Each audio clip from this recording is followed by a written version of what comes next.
the general readings on Looking Glass Letterbox for March of 2021. Again, these are general readings, so they're not going to connect or apply for everyone out there. But if what's showing up here is not active for you, check your other sign placements. What's you're focused on or thinking about or considering at the moment may be showing up somewhere else in your chart. I also check my other sign placements just to get a more comprehensive enriched picture of what's happening for me at the moment, so I recommend you do that too if you like, if you're so inclined. We are out of Aquarius season into Pisces season. We've moved out of the Mercury retrograde and Mercury has now gone direct, and we have a full moon in Virgo coming up on the 27th, so it's a lot of activity happening. And we're going to start with what is moving out of influence from Aquarius season just passing, and that is the Tower. Okay, so some of you out there have had some things shift, some surprises, some unexpected events, occurrences. It could be something in your external world that was changed or removed or shifted that you weren't expecting. It was outside of your control that it would change, but that's opened up space for new opportunity and connection and energy to move in, to propel you forward and allow you to move into a stage of growth with whatever that particular tower was blocking. It may be something within your own perception, your own understanding of your environment and what you felt you had access to, what you didn't think you had access to, some misunderstanding or misconception that shifted and clarified and opened up your scope of awareness to potential that is available and limitations that we're applying that you weren't aware of. So a tower was shifted out for some of you, and it happened beyond your control. It was a surprise. Hopefully for you, it was a pleasant surprise, and you're able to take advantage of all of that space and energy and that openness that is now available to you to work with. Because whatever that tower was, it was a limitation. It wasn't something that was supporting you. It was stagnating you. It was blocking off an avenue of progression that you were seeking to come into connection with. All right, current influences is the Chariot. This is you, Cancer.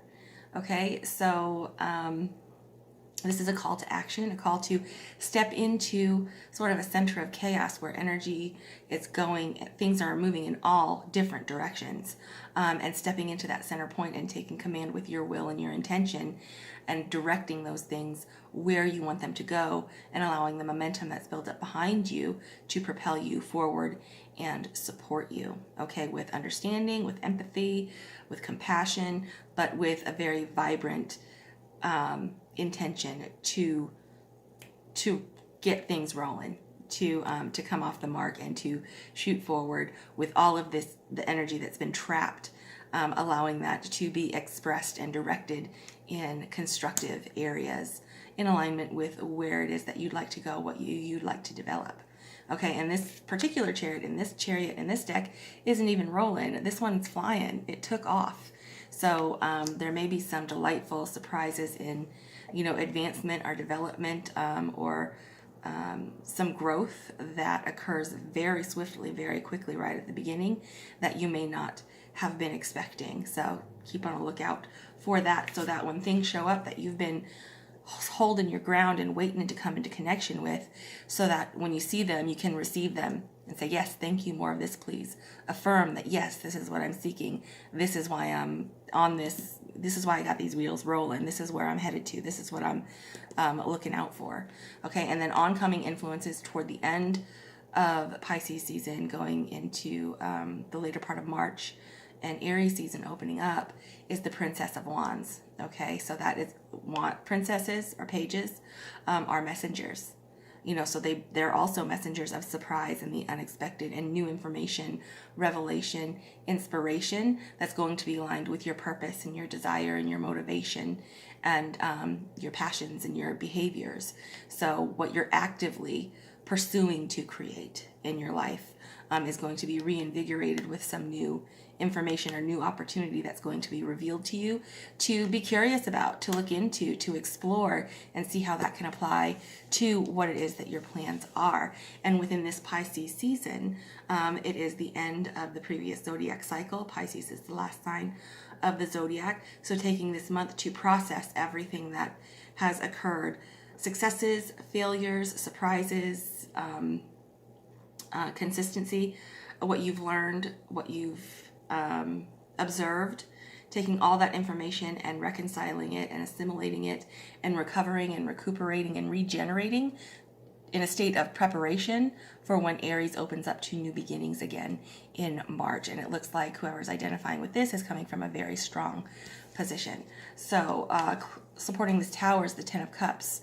Okay, so whatever shifted out of the way is in your emotional receptivity. Okay, the Ten of Cups is your happiness, your well-being, and your whole life sort of receptivity and emotional stability and system of replenishment with the Ten of Cups. All right, this is the foundation of your emotional well-being and wellness in all areas of your life.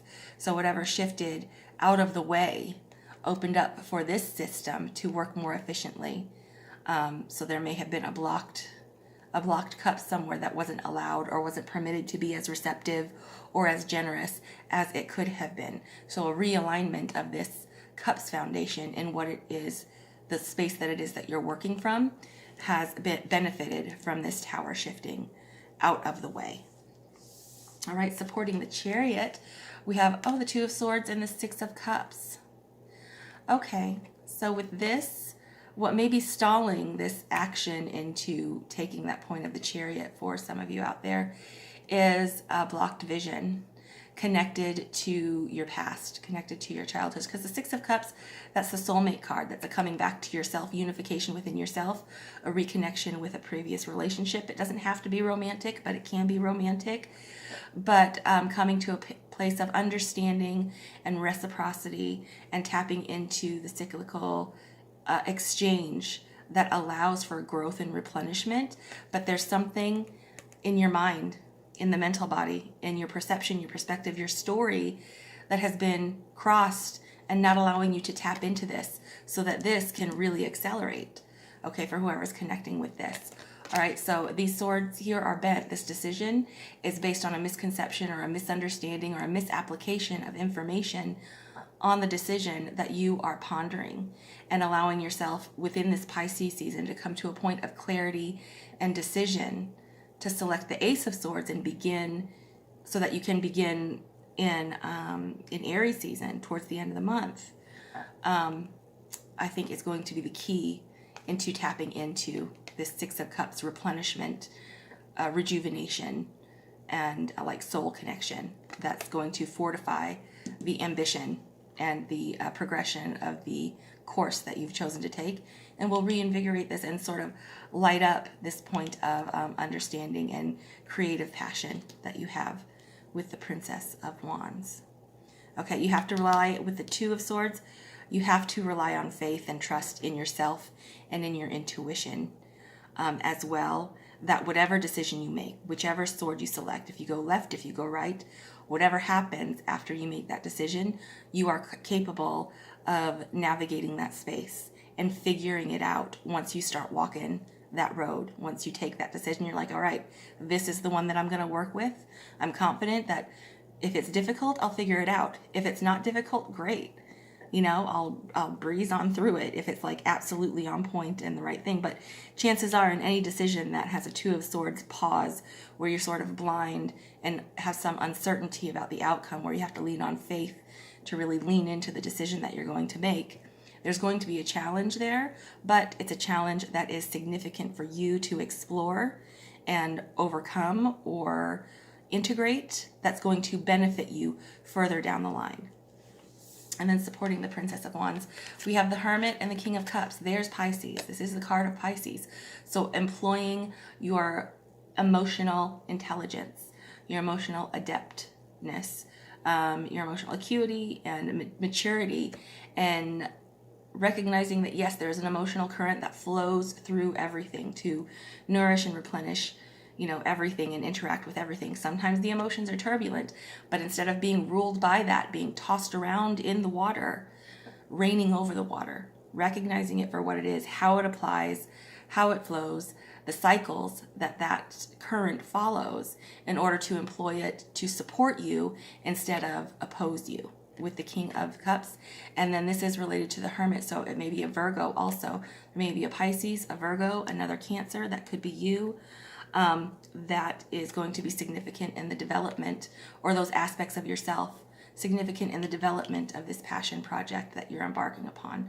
The Hermit is also about your personal path, your faith in yourself, and your faith and your trust in your intuitive awareness to lead you down the path that you want to explore, that you want to experience. This is supremely personal and individual to everyone out there. Everyone's path is going to be different, but you've already come to the top of a mountain. You've already been walking the path that you're on. You're at the top of the mountain. You can see the lay of the land below. Where do you want to go next? It's your decision. It's up to you. And that star that lights the lantern is going to lead your way. So trusting that what you intuitively recognize is the direction that you want to go, that the star is going to align with you, and the universe and synchronicity and serendipity are going to align to work in your favor if you're willing to allow it.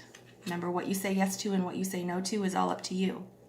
So if you want to allow it, embrace it, integrate it, embark upon it, wonderful. And if you are shying away from that or feel insecure about that, checking in with those parts of yourself so you can recognize why, or what it is that's bringing you to that point of stagnancy, so that you can work through it and then embark upon the experience that you are called to engage with moving forward.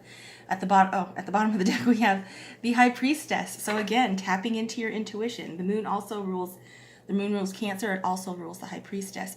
So this is the hidden secrets that you want to be revealed to you. What is it that you're seeking knowledge of? Experience. What experience are you seeking experience of? Where do you want to grow? Where do you want to be exposed? Where do you want to, what questions do you have that you are seeking answers for? Intuitively, you know what those are. So trusting your gut to lead you in the right direction and tapping into that intuition and allowing for the exploration for that is going to be significant to the process, to whoever accepts this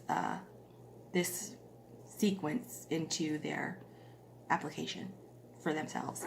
And then with notes from the universe on love of connection, Cancer's got 2 of these right now. Pucker Up Buttercup is the first one. And that is, being fair and reasonable will earn you respect and admiration, but being genuinely kind will make you a total love magnet. Go for love magnet, the universe. Okay, so generosity, kindness, empathy, compassion, these are all things that Cancers are very familiar and adept at working with and being, sometimes to a fault, sometimes to a point where they are injured because they're giving too much. But with Pisces, the King of Cups here, working in your favor and supporting you, you're not going to overextend yourself in those, but you'll be able to embrace your natural, propensity to be kind and genuine and nurturing and affectionate and, all of those things that attract people to you. Okay, so prepare for that, and then give yourself much more credit. A stranger than strange ponderance to ponder. Those in great relationships aren't always those who are good at relationships, and those in challenging relationships aren't always those who are bad at relationships. Oh, see, wow, even though I used preponderance ineptly, this one is really good. Please ponder, the universe. Okay, so check your assumptions. Assume nothing. Be open and teachable and curious and find out. Judge not lest ye be judged. Employ a sort of perspective of empathy and compassion in seeking to understand as opposed to dominate, I suppose, in those circumstances. But give yourself much more credit because you're completely capable of doing that. And pucker up Buttercup, because I think something resplendent and marvelous and wonderful is about to be opening up for many of you out there. All right, that is all that I have for the general reading. If you would like to access the extended reading, the link is in the description. You can find the extended reading there. If you'd like to check out the Tea Time and Tarot, the daily postings I put up Mondays through Fridays, you can check in there. If not, thank you for your time and attention. I appreciate that it is valuable, and thank you for sharing some of it with me. Have a fantastic Pisces season, and I will see you for Aries. Bye.